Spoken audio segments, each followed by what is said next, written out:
Dante's Boxing Nation, what's going on, guys?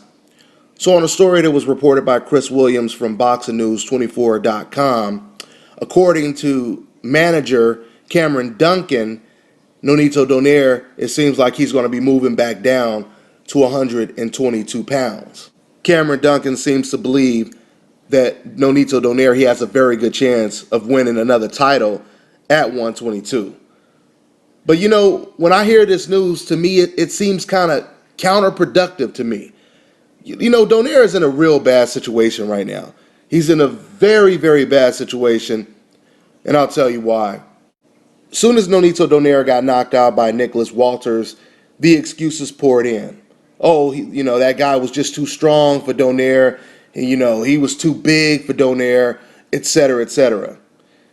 Now, what's so interesting about that is I remember after Donaire lost to Guillermo Rigo, there were, Donaire supporters that were saying, oh, the reason why he lost to Rigo is because he had a hard time making the weight. He's really a naturally much bigger fighter. So he was having problems making the weight, and that's the reason why he lost to Rigo. Making those kind of excuses. Then when he moves up in weight, now you have people saying that those guys were too big for him. First thing you need to know is the jump from bantamweight to featherweight is only 4 pounds, okay? You are only moving up from 122 to 126. So the weight issue is not that much of a disparity. I mean, if you watch the fight, you can clearly see it didn't look like Donaire was at that much of a power disadvantage because he hurt Nicholas Walters very badly in the second round. And I'm going to tell you, man, when I was watching that fight, it almost felt like I was watching Julian Jackson versus Gerald McClellan. In other words, it was so much power being exchanged, you just knew someone was getting knocked out. Okay? I mean, it really felt like the next punch that lands flush, somebody is going down. And that turned out to be the type of fight that it was. Like I said, Nicholas Walters, he almost gets knocked down. He gets staggered in the second round. He comes back in the third round. He knocks Nonito down for the very first time in Donaire's career. And then eventually he walks him down and he knocks him out. Now, the problem that Donaire is having right now, it's not weight and it's not age creeping up on him. I don't believe it's any one of those. I truly believe Nonito Donaire, he's never had the defense. He's never had the defense to deal with adversity. Okay? This is what makes fighters like Guillermo Rigo, Andre Ward, Floyd Mayweather. This is what makes fighters like this so special because they can be in the ring with guys that are 20 pounds bigger than them, like Rigo just last weekend against Hisashi Amagaza, who came in the ring at 145 pounds, was naturally a featherweight, okay? While Rigo came in the ring at 122 pounds. He did not rehydrate one single pound, all right? And Guillermo Rigo was able to control this Goliath and then ultimately break his entire face, breaking his jaw, breaking his orbital bone, and eventually knocking him out, or at least technically knocking him out. And Guillermo Rigo, he did this against Donaire. He did this against Roberto Maricon.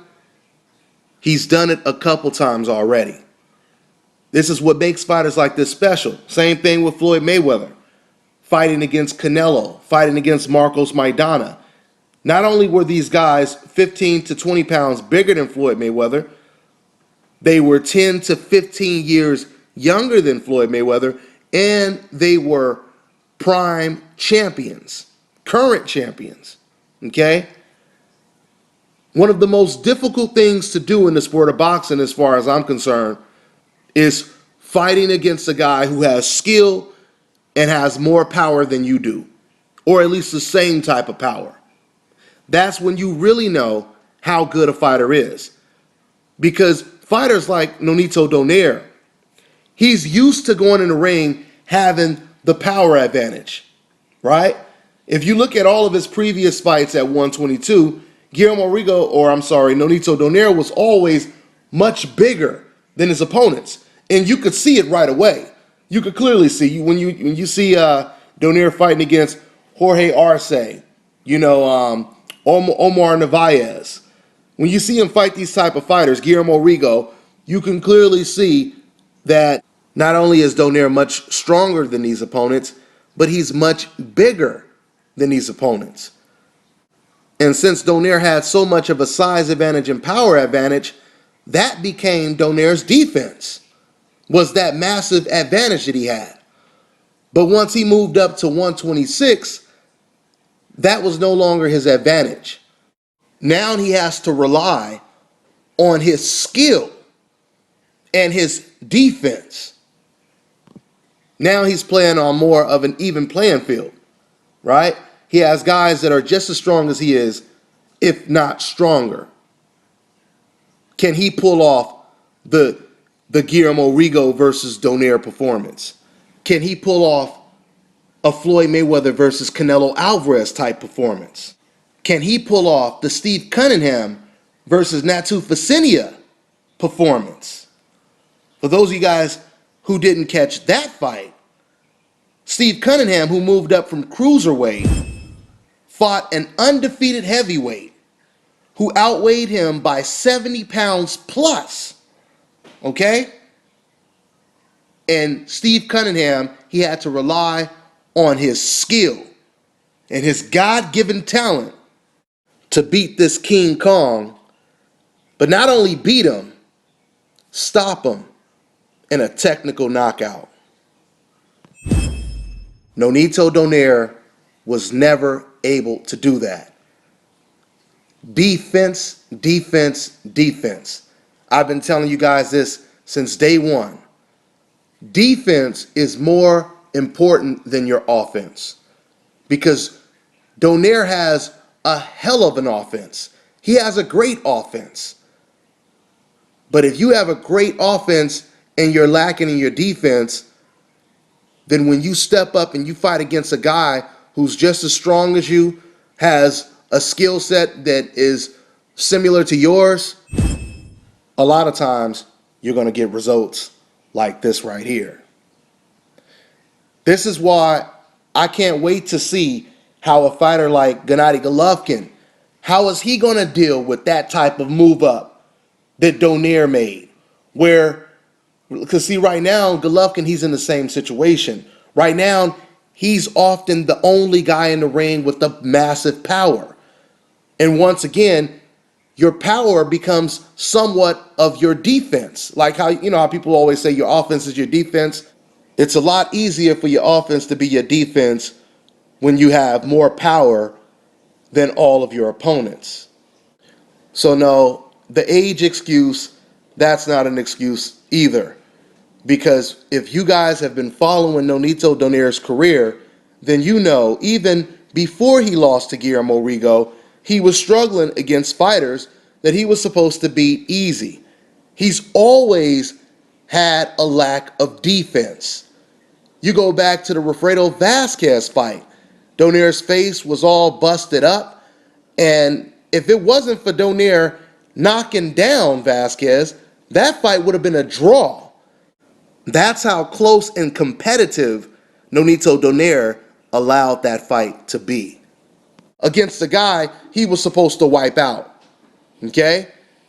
If you go back and you look at the Matabula fight, Harold Lederman, he actually had Matabula winning that fight all the way up into the 10th round.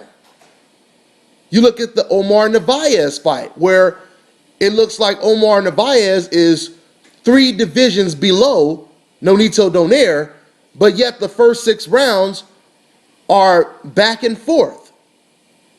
So, and these are just fights that you guys know about. There's other fights before Donaire became a big name. I used to watch him on Showtime, Showbox. He would fight against guys on there. It was one short little Armenian guy. I forget his name, but this guy was outboxing the hell out of Donaire. Okay? So this is not an age thing. Donaire has always had a tremendous lack of defense.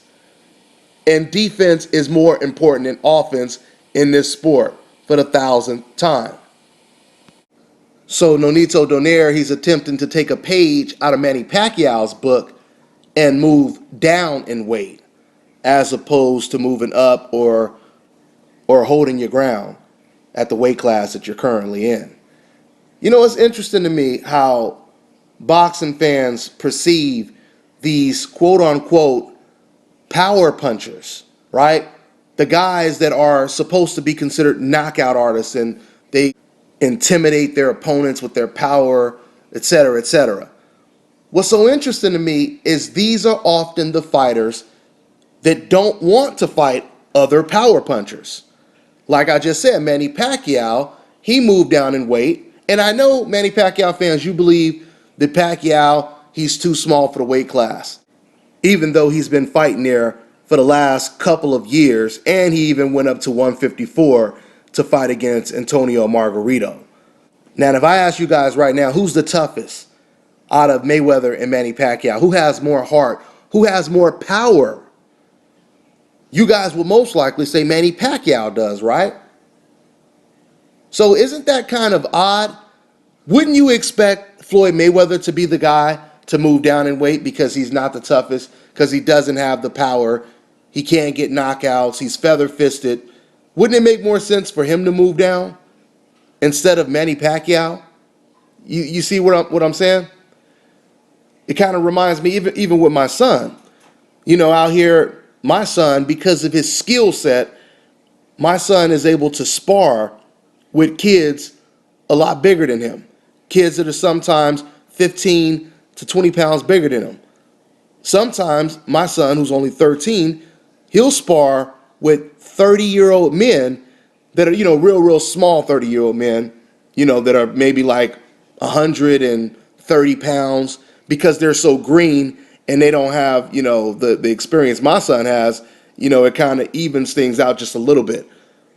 But he'll get in there with guys that are much bigger than him because of his skill set, right? And then some of these tough guys that my son will spar with, they're bigger than my son, when they have an opportunity to spar with a guy bigger than them, they decline. They don't want to get in the ring with a bigger guy, but they're willing to get in the ring with my son because they have a 15-pound advantage, right? Which is exactly what we're seeing in the sport of boxing right now. Fighters today, they're obviously more comfortable to be in the ring when they are the strongest opponent in the ring. They have that advantage. But they're not too comfortable getting in the ring with someone else that has that advantage over them. Okay? To be great in this sport, you have to be able to do both. You have to be able to deal with adversity. Okay? What if the guy is faster than you? Can you beat him? What if the guy is stronger than you? What if the guy is younger, taller, all of the above? Can you beat him? That's the question. And if you can beat someone like that and continue to do it over and over, then that's what you call a great fighter that separates himself from everyone else in the race.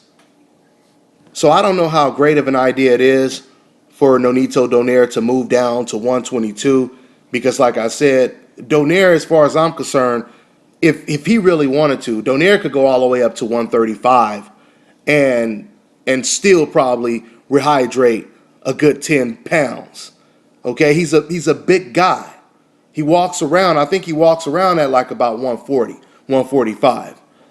Matter of fact, I heard there's been reports that, after he got knocked out by Walters, he's been walking around heavier than that. I don't know how true that is, but that's just what I heard.